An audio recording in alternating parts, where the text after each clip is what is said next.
Pemirsa, Menteri Keuangan Purbaya Yudi Sadewa mengelontorkan 200 triliun rupiah ke Bank Himbara. Langkah ini dinilai tepat karena bisa membawa efek ekonomi hingga 1.133 triliun dalam waktu 2 tahun ke depan. Pembahasannya akan kita simak bersama dengan founder Benix Investor Group, yakni Beni Batara, yang dipandu oleh rekan Pung Purwanto dan juga Lukman Hanafi dalam program To The Point Aja Sindo News.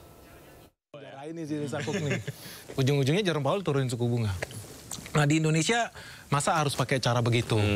Walaupun kita lihat di belakang layar ya, kan kemarin ada kasus yayasan ya mirip Bank Indonesia terlibat dengan kasus korupsi sampai sekarang kok nggak ada pejabat di Bank Indonesia yang masuk penjara. DPR semua ya? Masih DPR semua, masih DPR semua. Tapi ini kan kode keras juga. Kode keras bahwa bisa jadi apa ya bilangnya, tarik menarik politik.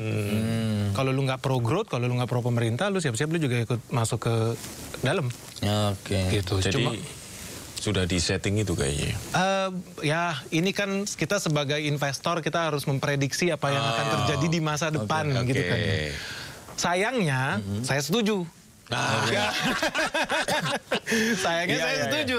Saya setuju Bank Indonesia harus punya KPI yang benar. Yang jelas. Iya, kalau enggak dia enak-enak aja pasang suku bunga tinggi senak jidat, di bawah menggap-menggap duit kering. Nggak beredar. Iya dong.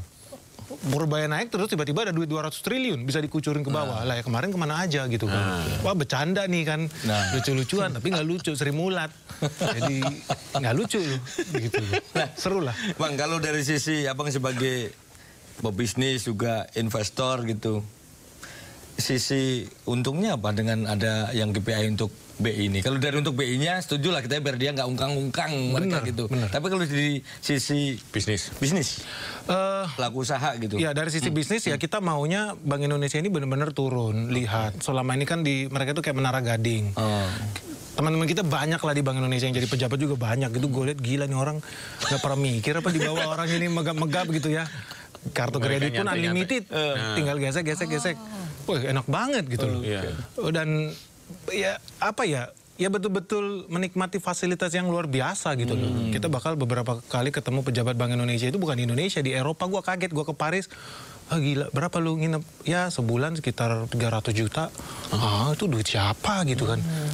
Ya duit lu pastinya dong. Tapi kan nggak kelihatan, orang dia bisa ngeprint sendiri. Cuman maksudnya adalah bukannya gua nggak setuju. Gua setuju pejabat Indonesia itu digaji tinggi. Itu gua sangat setuju. Supaya mereka susah disogok. Itu setuju. Kita kayak di Singapura kalau perlu gaji Perdana Menteri itu ya miliaran. Kenapa enggak kalau memang bisa bawa negara kita tambah maju toh. Nah yang jadi konsiderasi paling penting sih ya, tapi ini saya bukan orang politik. Jadi pendapat saya kalau dari sudut pandang investor kita pro. Kalau Bank Sentral Indonesia wajib berpikir keras tentang penciptaan lapangan kerja. Artinya dia harus berpikir keras gimana cara undang investor asing. Artinya dia harus berpikir keras gimana caranya kondisi investasi kita kondusif. Dia harus punya KPI itu. Bukan cuma naik turun suku bunga. Anak-anak juga bisa. Oh inflasi lagi hopper hit nih. Tiba-tiba semua harga barang tinggi. Duit tarik masuk. Oke naikin suku bunga. Orang rebutan deposito. Duit nggak beredar. Semua orang juga bisa gitu kan kalau gitu. Tapi faktanya kan Indonesia berulang kali krisis ekonomi. Jadi ngapain aja mereka? Tapi kenapa dulu tidak sebelum ada Pak Purbaya nyaman-nyaman aja tuh dengan posisi Bank Indonesia yang seperti sekarang?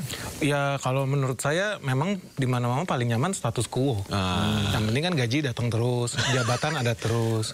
Kan kalau kita lihat juga nggak logis juga, udah gonta-ganti presiden yang jadi gubernur Bank Indonesia ya dia lagi.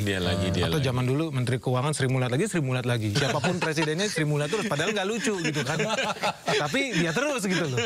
Jadinya nggak ada inovasi, dan ini yang saya sayangkan kayak di Bank Indonesia ini powerful banget, tapi nggak miskin inovasi. Contoh, kayak sistem pembayaran gitu ya. Ya kita seneng lah ada QRIS segala macam. Tapi kan itu idenya dari market. Yang menciptakan dulu teman-teman di Gojek. Teman-teman yang punya ide bikin OVO, GoPay, payment pakai QRIS. Baru kemudian regulator konsolidasi. Seolah-olah ini program nasional. Ada kebutuhan. Pemirsa jangan kemana-mana, Sindo Today akan segera kembali usai jeda berikut. Tetaplah bersama kami.